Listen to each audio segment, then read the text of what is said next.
Welcome to the Soulful CXO. I'm your host, Dr. Rebecca Wynn. We are pleased to have us today, Joey Johnson, the award-winning Chief Information Security Officer at Premise Health, a provider of large employer-sponsored health and wellness centers for employees.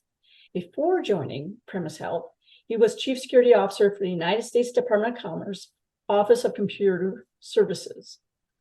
Other cybersecurity industries included leadership roles in both public and private sectors, focusing on organizations in federal government, information technology, healthcare, and transportation industries. Joey, my friend, welcome to the show. Thank you very much, Becca. I think it could be summed up to say I stayed pretty busy. You sure do. You travel quite a bit too. Your background is super fascinating because I can't think of another CISO or a bit in our field who started out in archaeology. Can you walk us through that story? Sure. I think going way back to when I was 18, 19 and just out of school. And honestly, my passion was really around anthropology and archaeology, just the people sciences. I think from the time I was as little as I can remember, I found an old box of National Geographic magazines outside that someone was getting rid of. It had 50 of them in it. And it was like I had found treasure.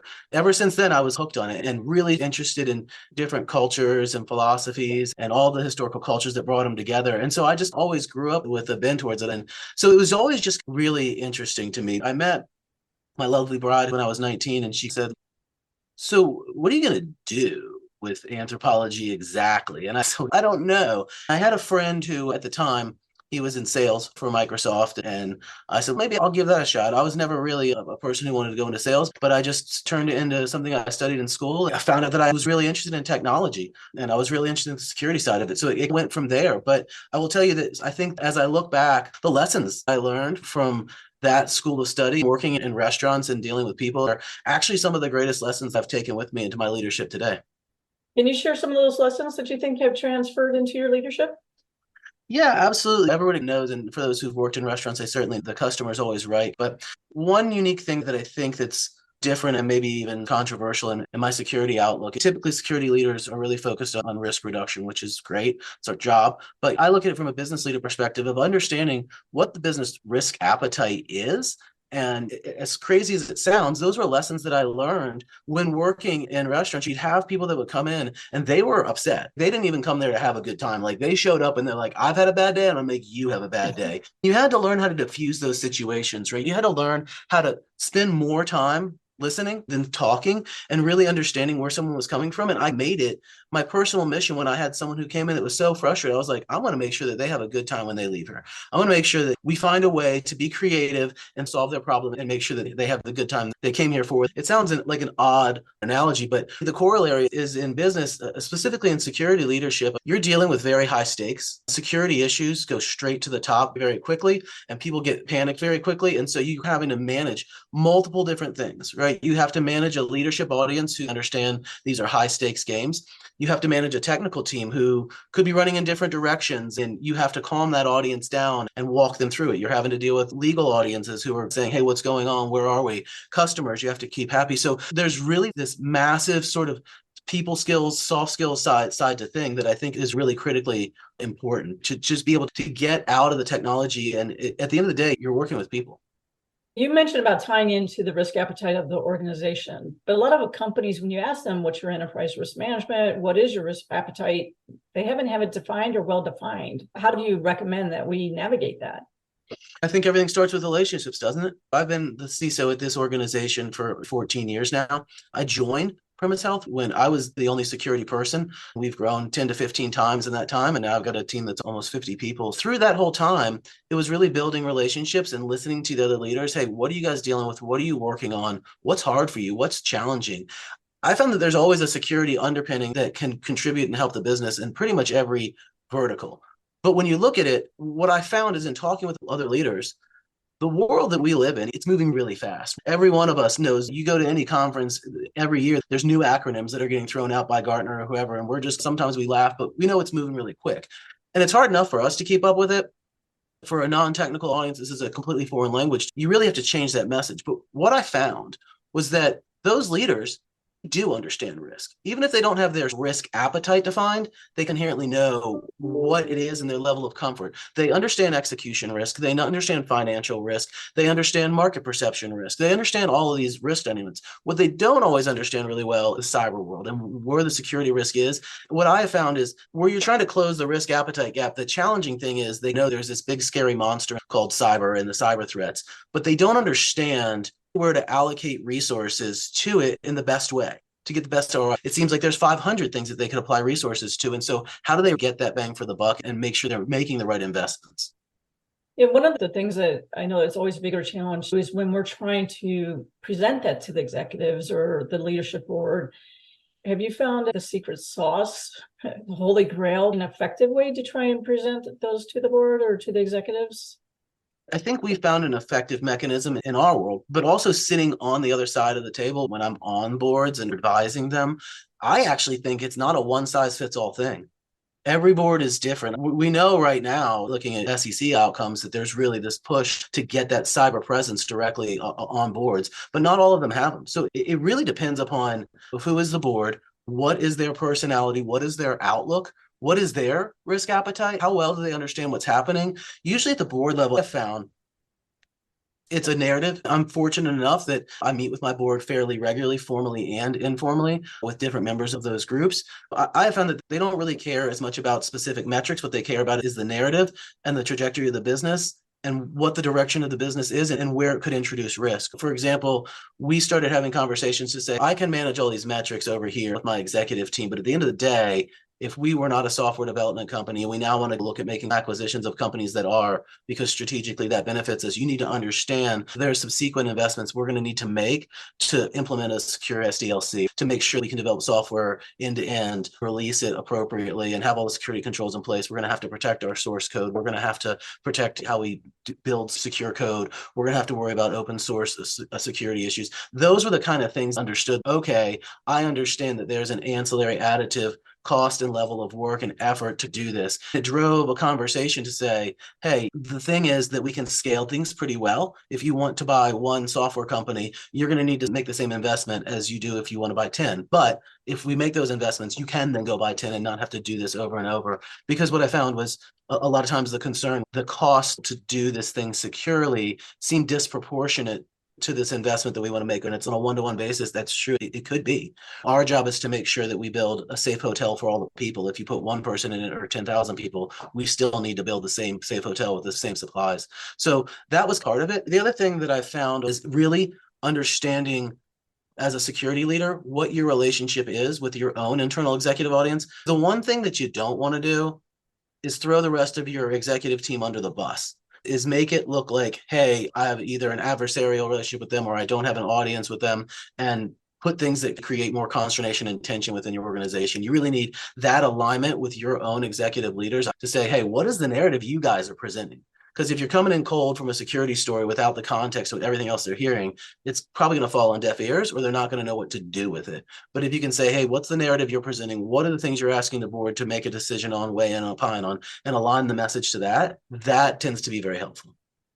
I know I've witnessed it myself personally, and I've known other peers where we just have maybe one or two executives that will not listen. They will not have ears to listen at all. Have you run into that? And if you have, you been successful in overcoming it? I know the people I've talked to, we haven't been so successful. So do you have any words around those about how to be successful with people who maybe not innately want to listen to security, or maybe you just have a personality clash with? Yeah, I think it can be all those things, right? There's a reason that I've stayed with this organization for so long. Everyone rallies around and respects the security mission. But in past lives, that was not the case. We had people that just, it was a nuisance. It didn't matter what I said. It was unimportant. They were going to do the minimum they had to do and do it begrudgingly. It's like anything, right? If there's an audience you're not going to win over, focus your attention elsewhere. As security folks, we're not going to run out of things to do. You can get inertia behind enough other initiatives that eventually you can circle back around to them and pull them in. But if you're spending all your time swimming upstream, you're not going to get a bunch of other stuff done. That gave me time to be creative. I would still try to keep the relationship open with those leaders, even if I knew they were against the security mission, to understand what they're working on, what their challenges are. And I found that over time, we would find ways to launch security initiatives that could actually benefit them, right? So if it was my chief medical officer that was super annoyed about all this stuff because MFA is a big pain and they don't want us in their clinical engineering team messing with their medical devices, we could come back the other way and say, hey, by the way, I'm not sure if you guys are interested in adopting this. Some other business units are, but we found ways to really streamline logins through SSO and through some other things. Here's what that could look like for some of your clinicians. Right? That was a different approach to saying, hey, I'm coming with a hammer, saying, hey, I'm coming with some things that I think can really be beneficial, and I'm curious if you're interested. That did tend to change the conversation again. Rebecca, it's kind of like going back to the restaurant analogy, right? Like, how do I get you to a better place? What are the things that I can do to influence the outcome the way that I want it? And it's not always going to be successful, but it doesn't mean that you abandon it.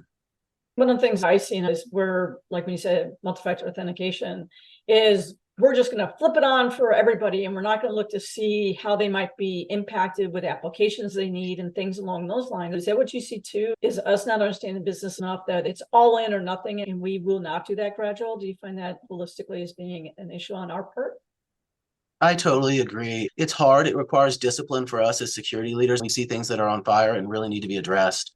There's an urgency behind that. That's a balance we have to have, right? We need that sort of outlook and urgency to be effective, to protect our organizations. But at the same time, if you do that recklessly, you're gonna not build advocates, right? In an MFA rollout thing, you could disrupt workforce operations that are critical. You could cause a deluge on your help desk support team. And every time you do one of those, you're going to lose confidence with all those other organizational departments that are going to say, this person's going to go off recklessly and do whatever they want to do. And I'm not going to get on board unless I have some kind of stake in it or unless I have some kind of influence on the outcome. The path to failure is paved with good intent, right? So you can be well intended to try to get something rolled out, but you're not building advocates in the organization. And I actually feel like it's the old saying, make sure you reserve a little dry powder. Like you want to build up enough organizational confidence that when you do need to hit that nuclear button and say something's wrong and I need to shut something down right now, you have that organizational belief. You've established a track record of being responsible and understanding the business operations. Listen first, act later. When you do need to do that, you have the leverage too.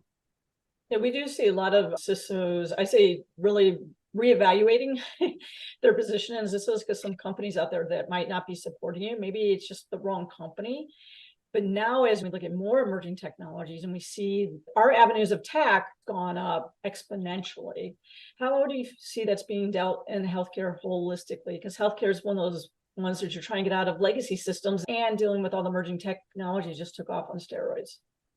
Yeah, it's a great question. The first thing I would say is you have to look at healthcare as different verticals. The operating maturity point of biomed and pharma is at a far higher level. The operating maturity of sort of the insurance side of the equation on the healthcare side, payers, is at a far higher level. And then you look to some of the provider entities, and that's where it's lagged. And a lot of it is because you have hospital groups that have grown by acquisition, and security has been a side function through the acquisitions. They're trying to manage multiple different technology stacks and operating principles and all of that. A lot of different cultures in the organizations. It is hard, but even outside of healthcare, one of the questions that I've been asked by my executive team and even the board is, hey, what keeps you up at night? That old question. Is it ransomware? Everybody's scared of ransomware. And I said, that's actually when it terrifies us the most. I'm not saying it's not a threat that's imminent, but we have playbooks for it. We've gone through it. We've seen it. We've responded to it. We have it worked out how the teams get in a room and deal with all of that. We've got our backup strategies, and we have all the things that we need to say, hey, we've looked at this threat and we think we have a plan around it. What concerns me more is exactly what you just said, right? The business problem is the rate at which the business is adopting new technology. So everybody thinks about the adversarial threat, but really sometimes from a security perspective, we're our own or worst enemy, because if you think about every new technology that comes into the business, there's usually a business owner who wanted this for some purpose. Hopefully there's some kind of technology owner that helps shepherd it and manage it. And whether they live inside the technology department or out of it, there's some kind of technology owner of it. But you very rarely have a specific security owner of it. And so what happens is a security team, they have to understand whatever this new technology is and the underpinnings of it that make it come together. What's the glue and tape that's holding it together, right? Or the APIs, and what kind of scripting is happening there? And what is all that doing? And then they have to understand, where could the weaknesses be and what do we have to look out for there? A lot of times they have to learn some kind of ancillary security tooling to do whatever enforcement needs to happen. It's a lot to ask of a small team, and whether they're successful or not, we're still held accountable for that. That's a hard enough challenge in a static environment. But no environments are static. In an ideal world, our defense in-depth architecture will be just as dynamic as the threats presented. But none of us live in an ideal world. AI and Gen AI specifically are like jet fuel to that equation. Even if my CFO said, here's $50 million, go hire all the people you need, that's not even easy to execute against, right? Because it's not out there. You got to find that talent, build that talent, look in unique places to get the talent and build it up. It's complex. I'm not going to say that's a simple problem. And like you said, you got to work on getting that buy-in where you're not the solo person, but if you can have 8 or 9 departments or executives who also back you with that vision, that at least takes some of the burden off you. I think that'd be really welcome today for a lot of CISOs. Our time, unfortunately, has flown by. Joey, thanks so much. All right. Thanks so much, Bevan.